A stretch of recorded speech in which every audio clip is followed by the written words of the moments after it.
Olá, hoje falaremos sobre crimes contra o patrimônio e começaremos falando basicamente de três crimes: o furto, o roubo e o crime de extorsão.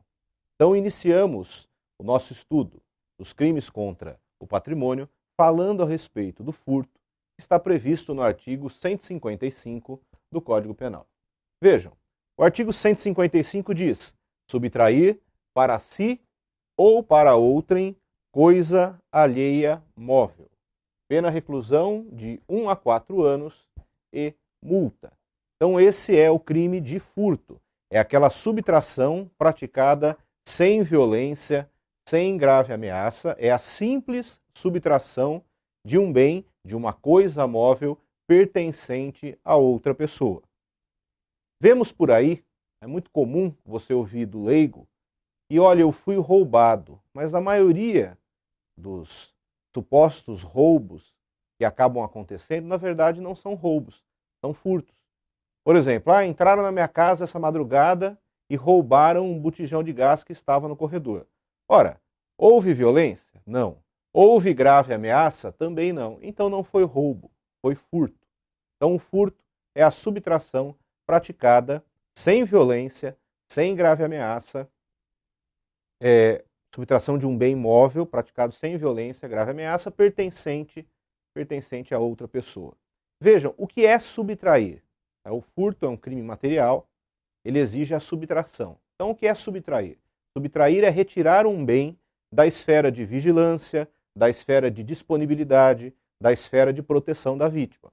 Então a partir do momento que aquele bem foi retirado e que a vítima já não tem mais a possibilidade de dispor do bem quando ela bem entender, ela já não tem mais a possibilidade de vigiar o seu bem, ela já não tem mais a possibilidade de proteger o seu bem. Então aí nós temos a subtração concretizada, ok? Então subtrair é retirar da esfera de proteção, da esfera de disponibilidade, da esfera de vigilância da vítima um bem, e aí no caso do furto, uma coisa alheia móvel. Também é necessário se entender o que seria essa coisa alheia móvel. Então vejam, para o direito penal, o conceito de coisa móvel é um pouco menos técnico do que para o direito civil. Para o direito penal, coisa móvel é tudo aquilo que puder ser transportado de um lugar para o outro. Enquanto o direito civil trabalha com conceitos mais técnicos, por exemplo, coisa móvel por acessão jurídica, o direito penal já trabalha com um conceito mais simples. Coisa móvel é tudo aquilo que puder ser transportado de um lugar para o outro. E há necessidade de que seja coisa que pertence a outra pessoa. Se você, na verdade, tiver a subtração, por exemplo, de algo que pertença a um condomínio e essa subtração tiver sido praticada por um dos condôminos, então, na verdade, nós não temos o furto do artigo 155. Nós temos a subtração de coisa comum do artigo 156. Ou então, vamos imaginar que você emprestou algo para uma pessoa, essa pessoa não lhe devolveu, e aí você, clandestinamente, você entra na casa dela e subtrai aquele bem que na verdade lhe pertence. Isso é furto? Não. Isso é exercício arbitrário das próprias razões. Então, para que haja furto, é necessário que haja subtração de uma coisa alheia móvel. Ok? Vejamos, com relação ao momento exato em que o furto se consuma. E aí, pessoal, é importante entender qual o momento exato que o furto se consuma, porque você pode ter situações em que resta dúvida se houve um furto consumado ou se houve uma tentativa. Vamos supor que a pessoa tenha entrado no estabelecimento comercial, tenha subtraído, tenha retirado um bem dali e na fuga tenha sido presa pela polícia. Esse furto se consumou ou foi uma tentativa de furto? Então vejam, existem na verdade hoje duas correntes muito fortes no Brasil com relação à consumação, tanto do crime de furto quanto do crime de roubo. Para muitos autores, para boa parte da doutrina, o furto, o roubo, esses crimes só se consumam quando, além da subtração, ou seja, além do bem ser retirado da esfera de vigilância, de proteção, de disponibilidade da vítima e passado para a esfera patrimonial do agente, além disso é necessário que ele tenha, ainda que por alguns momentos, uma posse desvigiada, uma posse tranquila, uma posse mansa e pacífica do bem. Então vamos imaginar, para quem defende essa teoria, se o sujeito é pego na fuga e se em momento algum ele chegou a ter essa posse desvigiada do bem, essa posse tranquila, essa posse mansa e pacífica, ainda que por alguns instantes, nós não estamos diante de um furto consumado, mas na verdade de uma tentativa de furto. Agora, para quem adota a segunda corrente, a chamada teoria da motio, que hoje é adotada pelo STF e pelo STJ, tanto o furto quanto o roubo, eles se consumam com a mera subtração, independentemente do agente vir a ter essa posse tranquila, essa posse desvigiada do bem. Então basta, na verdade, a subtração, basta a retirada do bem da esfera de vigilância, da esfera de disponibilidade, da esfera de proteção da vítima, para que o furto e o roubo se consumem.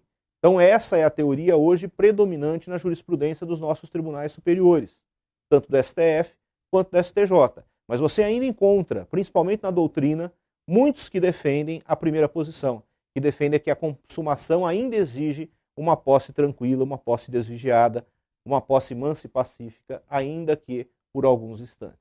Ok? Continuando.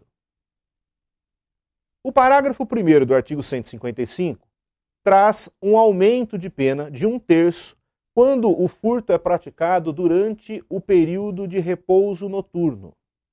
Vejam, por que um crime patrimonial como o furto, praticado durante o período em que as pessoas estão repousando, merece uma pena maior do que a do furto simples? Merece uma pena aumentada em 1/3. Ora, pessoal, o furto, ele protege o quê? O patrimônio das pessoas. Esse patrimônio ele está mais vulnerável no período em que a maioria das pessoas está repousando. Então, se o crime é praticado nesse período, se o agente se aproveitou justamente disso, do período noturno, do período em que as pessoas estão repousando em suas residências, para então subtrair, porque seria mais fácil, então ele merece uma pena maior, ele merece um aumento de 1/3 da pena. Já se discutiu muito essa questão do que seria o repouso noturno, se efetivamente as pessoas precisariam estar repousando naquele horário, se isso se aplicaria, por exemplo, a pessoas que repousam em outros períodos. Então, hoje se entende o seguinte, ou pelo menos a maioria defende isso, que é realmente período de repouso noturno, o período de repouso da maioria das pessoas. É óbvio que é necessário analisar as circunstâncias do caso concreto, da região onde o crime foi praticado, para se verificar qual é o horário que normalmente as pessoas se recolhem para o repouso. E isso pode variar um pouco de região para região, mas não pode ser um outro período, por exemplo, um período diurno. Então é repouso noturno. Também há uma discussão com relação a locais desabitados. Então imaginem, por exemplo, uma casa de veraneio. Será que essa causa de aumento também se aplica se essa casa está desocupada? Então, muitos defendem que sim, porque ainda que a casa esteja desocupada, é mais fácil ingressar para subtrair durante o período de repouso de outras pessoas da vizinhança. Então, o período noturno acaba facilitando isso. Ok? Mas há divergência. Aliás, com relação aos crimes patrimoniais, existem muitas divergências na doutrina e na jurisprudência. Bom, uma outra questão. O parágrafo 1º, que trata do furto noturno, ele se aplica também ao furto qualificado do parágrafo 4º, aquele furto, por exemplo, praticado com rompimento de obstáculo, praticado mediante escalada, com uso de fraude, destreza. Esse aumento de pena também se aplica ao furto qualificado? Vejam, a maioria entende que não. Primeiro porque a causa de aumento de pena do furto noturno, ela vem logo abaixo do caput, logo abaixo do furto simples. Se a intenção do legislador fosse aumentar a pena também do furto qualificado, no parágrafo 4º, e também existe uma outra qualificadora no parágrafo 5º, o furto de veículo que é transportado para outro estado, para outro país, o legislador teria colocado essa causa de aumento de pena ao final do artigo e não logo depois do caput. Então dá a entender que a intenção do legislador, a mens legis, foi aumentar a pena quando se trata do furto simples. Mas também há um outro motivo. A pena do furto qualificado ela já é maior, ela é o dobro da pena do furto simples. Então, esse tipo de circunstância já estaria absorvida pela pena do furto qualificado, que é de reclusão de 2 a 4 anos, enquanto que a pena do furto simples é de reclusão de 1 a 4. Então, cai pela metade. Bom, dando continuidade, o parágrafo 2º trata do que se chama convencionalmente de furto privilegiado. Nós teríamos aqui um réu primário, teríamos também um bem subtraído de pequeno valor, e aí então o juiz, considerando essas circunstâncias, de que o réu é primário e que o bem subtraído é de pequeno valor, ele poderia substituir a pena de reclusão por pena de detenção, ou então ele poderia reduzir a pena de 1 a 2/3, reduzir a pena de 1 a 2/3, ou então aplicar tão somente a pena de multa, porque o bem subtraído é de pequeno valor. E aí, primeiro ponto a ser analisado, o que seria um bem de pequeno valor? Vejam, isso não está escrito no Código, mas a posição prevalente na doutrina, na jurisprudência, seria que bem de pequeno valor é um valor de até 1 salário mínimo. Isso é considerado bem de pequeno valor. Não confundam o pequeno valor com o valor insignificante. Porque se o bem subtraído tem um valor insignificante, um valor muito pequeno, coisa de alguns reais, pode ser aplicado o chamado princípio da insignificância ou o princípio da bagatela. E quando o princípio da insignificância ou da bagatela é aplicado, o fato deixa de ser crime. Ocorre a chamada atipicidade da conduta. Porque o princípio da insignificância, o princípio da bagatela, ele exclui a chamada tipicidade material, que é aquela tipicidade que existe quando a conduta praticada pelo agente realmente teve alguma lesividade. Ok? Então, esse é o primeiro ponto. Questão do pequeno valor até 1 salário mínimo, e não confundi-lo com um valor insignificante. Então vamos imaginar que o sujeito tenha subtraído de um mercado um shampoo que custe R$3. Eu posso aplicar o princípio da insignificância? Posso. E aí o fato será atípico. O sujeito será absolvido por atipicidade da conduta. Numa outra situação, vamos imaginar que o sujeito no mercado tenha subtraído um bem que vale R$400. É insignificante? Não, não é. Mas ele poderia ter a sua pena reduzida, ele poderia ter a sua pena de reclusão substituída por detenção, ele poderia ter apenas a aplicação da pena de multa? Sim, desde que ele seja primário e porque o bem subtraído, o valor, é inferior a 1 salário mínimo. Ok? Então, esse é o chamado furto privilegiado. Uma outra questão.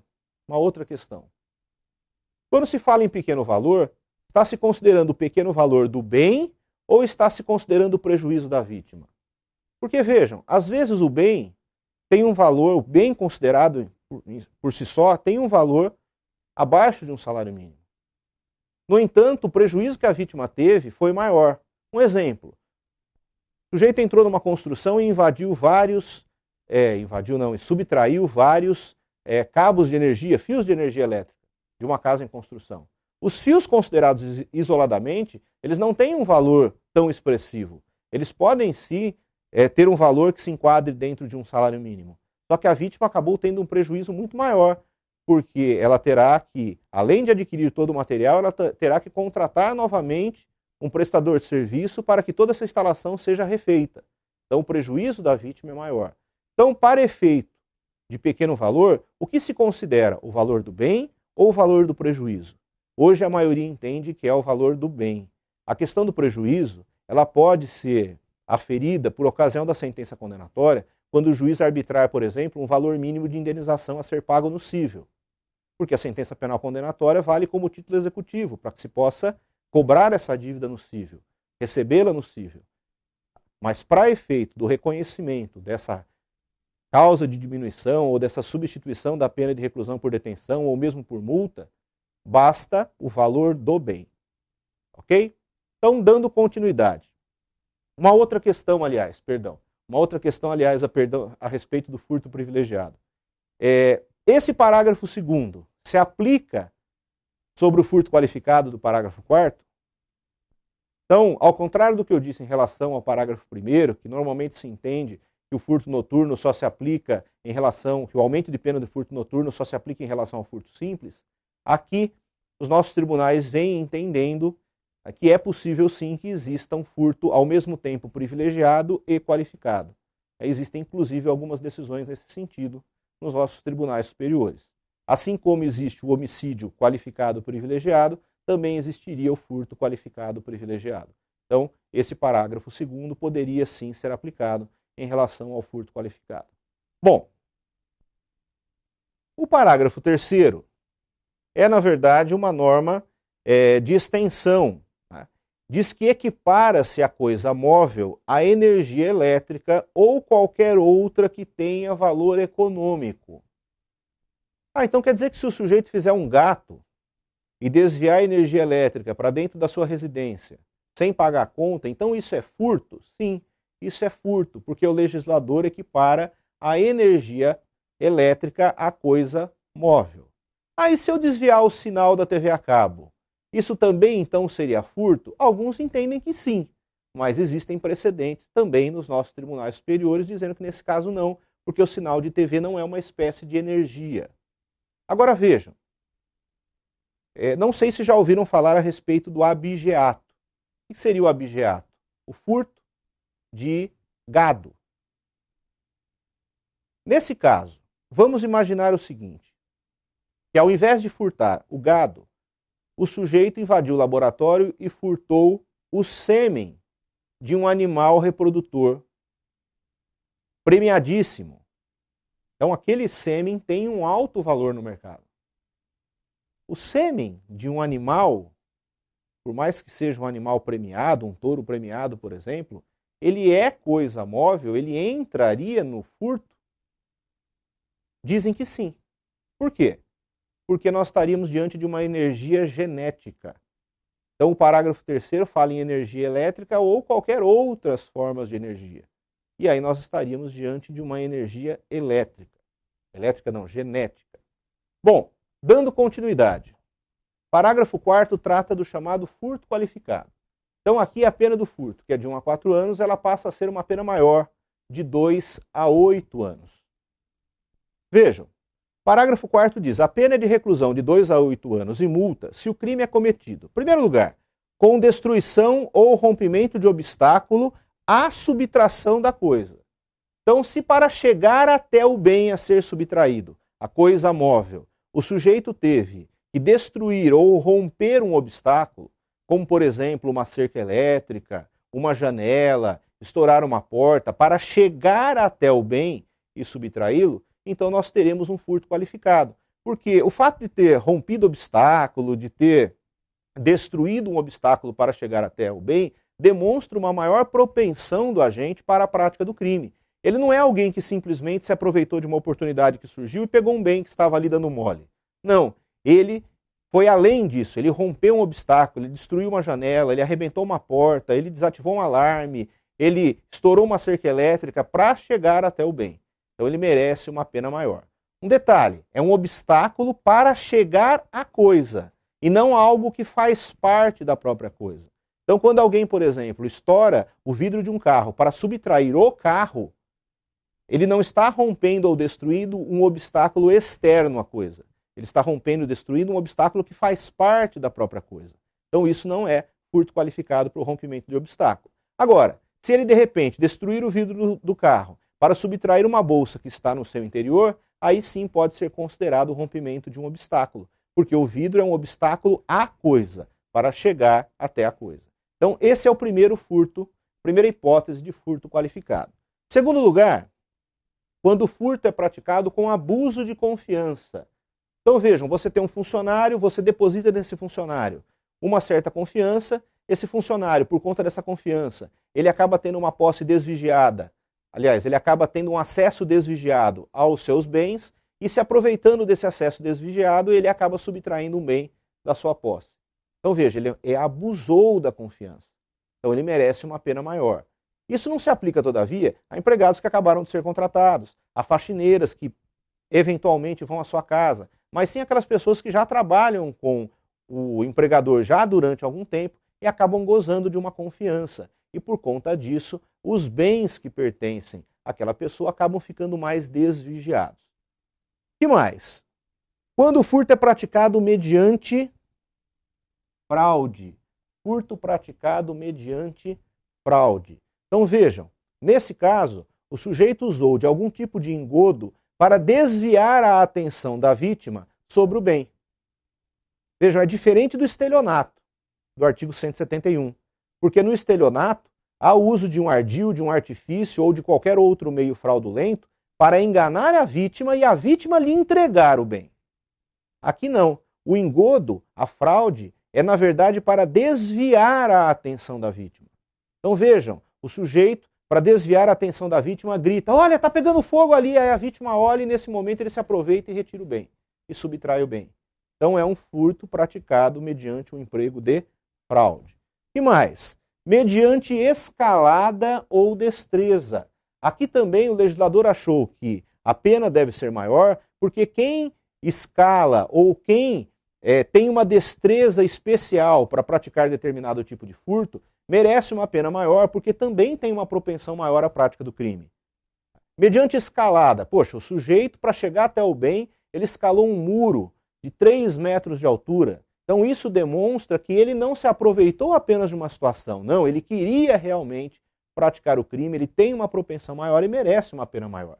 E no caso da destreza, pessoal, é alguém treinado, alguém que treinou para subtrair, por exemplo, com leveza, sem que a vítima perceba que a sua bolsa está sendo aberta. Então essa pessoa também demonstra uma maior propensão à criminalidade, ele também merece um apenamento maior. Ok? Bom, que mais? Quando o crime é praticado com o emprego de chave falsa.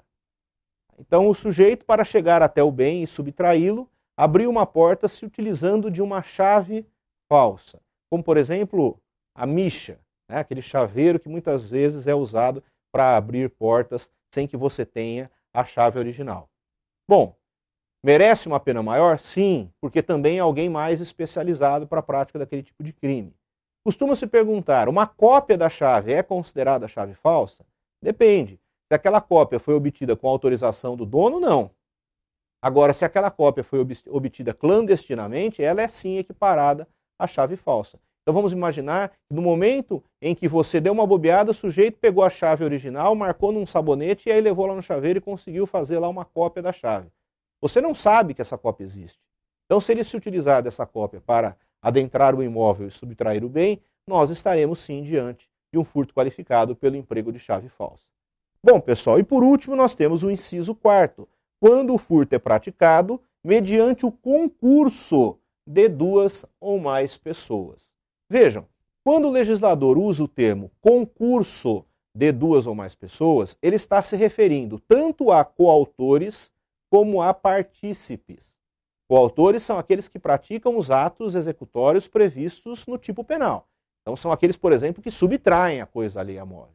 E partícipes são aqueles que não praticam atos executórios, mas de alguma forma eles auxiliam, eles induzem ou eles instigam. Então, por exemplo, o sujeito que fica lá do lado de fora, na calçada, para ver se a polícia não está chegando. Ele não está lá dentro subtraindo, ele não está praticando atos executórios, mas ele está auxiliando. Então, nesse caso, vamos supor que eu tenho alguém lá do lado de fora olhando para ver se ninguém vai chegar, e lá do lado de dentro eu tenho alguém subtraindo, eu tenho 2 pessoas. O crime foi praticado com o concurso de 2 pessoas. Então, nesse caso, a pena do furto será do furto qualificado? Sim, será do furto qualificado, artigo 157, parágrafo 4º, inciso 4. Ok, pessoal? Então, essas são as hipóteses do chamado furto qualificado. No parágrafo 5º, nós temos uma qualificadora específica, que a pena de reclusão de 3 a 8 anos, vejam, a do parágrafo 4º é de 2 a 8. Aqui nós temos uma pena de reclusão de 3 a 8 anos se a subtração for de veículo automotor que venha a ser transportado para outro estado ou para o exterior. Então, para que essa modalidade de furto qualificado exista, se consume, é necessário realmente que o bem entre em outro estado, o veículo, né, entre em outro estado ou entre em outro país. Essa qualificadora foi acrescentada na redação original do furto por conta de vários furtos de veículos que acabam sendo transportados principalmente para outros países para lá serem vendidos. Então a pena é maior. Bom, pessoal, eu tenho aqui ainda a súmula 442, que diz que é inadmissível aplicar no furto qualificado pelo concurso de agentes a majorante do roubo. Vejam, lá no roubo, no artigo 157, parágrafo 2º, inciso 2, eu tenho um aumento de pena de 1/3 à metade quando o roubo é praticado com concurso de agentes. enquanto que aqui no furto é uma modalidade de furto qualificado. Poxa, eu já tenho furto qualificado, eu já tenho uma pena de 2 a 8 anos, eu posso aumentar essa pena mais um terço, mais metade, usando lá um inciso de um parágrafo de um outro artigo que trata de um outro crime? Não, eu não posso. E aí, o STJ editou essa súmula 442, dizendo que eu não posso emprestar essa causa de aumento de pena lá do parágrafo 2º do artigo 157 para querer aplicá-la sobre o furto, né? Até porque nós teríamos, nesse caso, uma hipótese de bis in idem se o furto já é qualificado por conta do concurso de 2 ou mais pessoas. Bom, dando continuidade, pessoal, agora nós temos aqui o crime de roubo. Então, o roubo nada mais é do que o furto, mais a violência, mais a grave ameaça, ou no caso do roubo próprio, né, qualquer outro meio que possa reduzir a capacidade de resistência da vítima.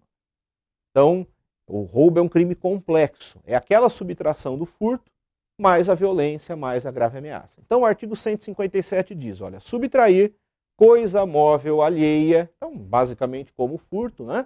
Subtrair coisa móvel alheia, para si ou para outrem, só que aí vem, mediante grave ameaça ou mediante violência à pessoa, ou ainda depois de havê-la por qualquer meio reduzido à impossibilidade de resistência. O caput do artigo 157 trata aqui do que a doutrina chama de roubo próprio, que é aquele em que se usou da violência, se usou da grave ameaça, ou de qualquer outro meio que reduza a impossibilidade de resistência da vítima para roubar. Então, por exemplo, o sujeito chega à mão armada e diz, olha, me passa a carteira, senão eu te mato. Então, a violência é para subtrair. No caso do roubo próprio, a violência, a grave ameaça ou qualquer outro meio que reduza a capacidade de resistência, ela vem antes da subtração. Ela existe justamente para subtrair. Ok? O que seria um outro meio que reduz a capacidade de resistência da vítima? Todo mundo já deve ter ouvido falar em golpes do tipo Boa Noite Cinderela. A vítima foi dopada. Então, se a vítima for dopada e isso foi utilizado para subtrair seus bens, nós temos um roubo próprio. E aqui a conduta praticada não foi violência, não foi grave ameaça, foi um outro meio de redução da capacidade de resistência da vítima.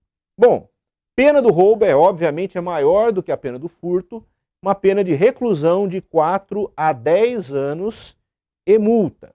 Né? Nós estamos aqui diante de um roubo simples, porque o roubo do parágrafo 2º, que é chamado de roubo circunstanciado, né, ele, além dessa pena de 4 a 10 anos, ainda terá um aumento de 1/3 à metade.